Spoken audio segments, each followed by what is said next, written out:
Have you sent your Chama money to the person who is taking it away this month? How many Chamas are you in? And by the way, how has those Chamas helped you develop financially? I would be glad to have your success stories in the comment section. Welcome to Finance Focus with Andrew, a platform where we engage in conversation that endeavor to enhance our financial literacy. And in case you are coming across this page for the first time, subscribe, turn on the notification bell so that you get notified anytime we upload a video containing a new financial tip. Chamas are the elephant in the room in this video. I want to put into spotlight something that is very common. That is Chama. And I'm not talking about any Chama. I'm talking about Chamas where we rotate money like a DJ in a party. In case you don't get what I'm saying, there are these groups of people where every month we contribute some money. One person takes away, the next month we do that, someone else takes away, until all of us have that opportunity to go away with whatever we have contributed. Now, don't get me wrong, I don't want to dismiss Chama. I know they are a good thing in some way, and one of the way that Chama can help you, it can help you build some social capital. Have some social group that you relate to, and maybe some Chamas give loans for free, so you can get to access free credit from those groups. So I'm not dismissing Chama. I cannot dismiss Chama because it is what your mother and my mother relied on sometimes back to achieve some of their financial goals, maybe in terms of household developments and such. So I cannot dismiss them completely, but we are in the 21st century, and I believe we can do things in a more better way. We don't have to do things the way we found our grandmothers doing it. So we can have the groups, but do something that is a bit different, that is quite beneficial, that other than creating the saving discipline, we can have some growth for the money that we get to contribute. Now, here is my proposal for that group. Instead of contributing that money and giving to one individual, think of a way you can have that money grow. Let it not be that any money that you get to contribute, it gets back to consumption. And this is the reason, personally, I cannot join a merry-go-round. Regardless of who is the participant or who is persuading me, I can never be in a merry-go-round. And I have two main reasons as to why.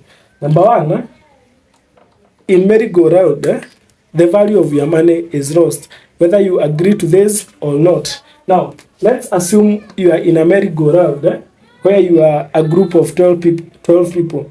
You contribute 1,000 bob per month, and you give to one member. So there is one member who will receive their money in January, and there is another member who will get their money in December. This guy will get 12k in January, and this character here will get 12k in December. Looking with the naked eyes, this guy gets the same amount of money, but you can agree that this guy gets a better value for the money than this guy who gets money in December here, because the rate of inflation will have changed within the 12 months. So number one is value for money. The later you get your money in that Chama, the more value your money will have lost. So that is it. So if you are in a Chama, always compete to get your money as the first character. Even if you do some random numbers, when you are going to pick those numbers, always pray to the Lord that you be number one, so that you get your money as early as possible. Because if you are the first one, you will be able to derive better value for your money other than the other guys who come getting the money later. The other thing, it is risk of default. I'm one person who believes that where there is risk, there should be a return. So you cannot tell me to give someone my money, my 1,000 bob in January, and I will wait until December to get my money. What if something happens here in July? and the Chama is dismissed, it means that I will lose my money. So you agree in that, Chama of viewers, there is some risk of default. I'm sure there is someone who is watching this video and they have lost money in a group in that way. They contributed for the guys who are collecting the money from January, February, March, but somewhere mid the year in June, the Chama collapsed. They had made contribution, but it was not yet their turn, so they lost their money. So there's a risk of default in that Chama, and the sad part is not the risk of default, but there is no return to compensate you for that risk of default. So can we put an X to this?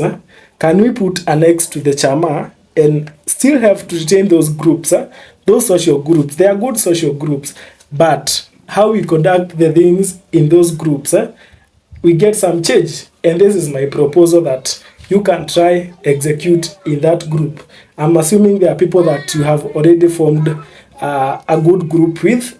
So making things work might not be challenging because you are not new to each other. Number one, start a saving group. Don't let every money that you contribute go back to consumption. Have a bank account, like have a well-registered group, have a well-structured group where you have a bank account, and instead of giving that cash out, start saving that cash. Have some money as a group. After that, number two is having some rules and some sort of accountability. Have a constitution that governs the group. Don't operate groups on the basis of someone emotions, what this member is feeling today, what the chair is feeling tomorrow. So have a structured group, like have a constitution, have some rules, and have some accountability within the group. Once you have the savings and you have some structure in line, one of the basic things that you can do is table banking, and this is what we call table banking.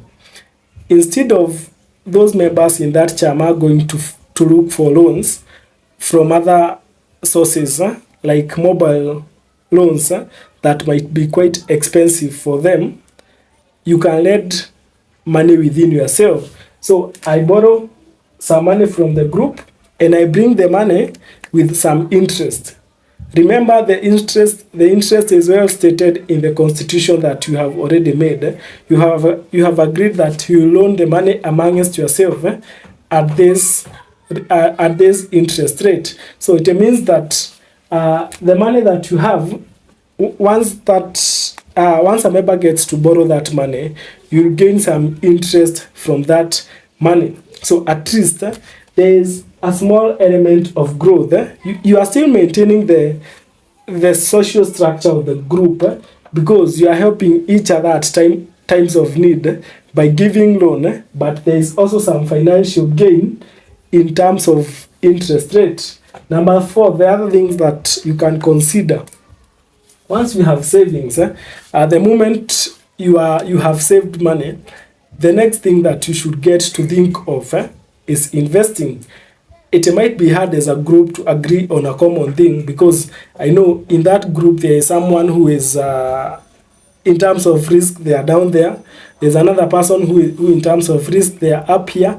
But I believe there should always be somewhere that you can come and get to agree on a common thing that you can invest in, even if it is something simple like government securities, and that is treasury bonds and treasury bills, where you will at least get some interest.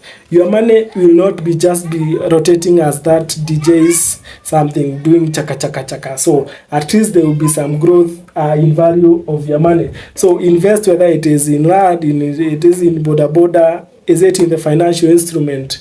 Open a money market fund where you get some interest from the money that you get to contribute.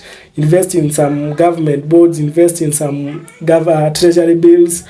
So like something that will ensure that your money gets to grow, even if it is in a small bit, instead of having to rotate some money from January to December without adding any value to that money. So that is a proposal. Instead of having a chama where you just rotate the money, there is something that you can do better about that group. Now, what do you think about that?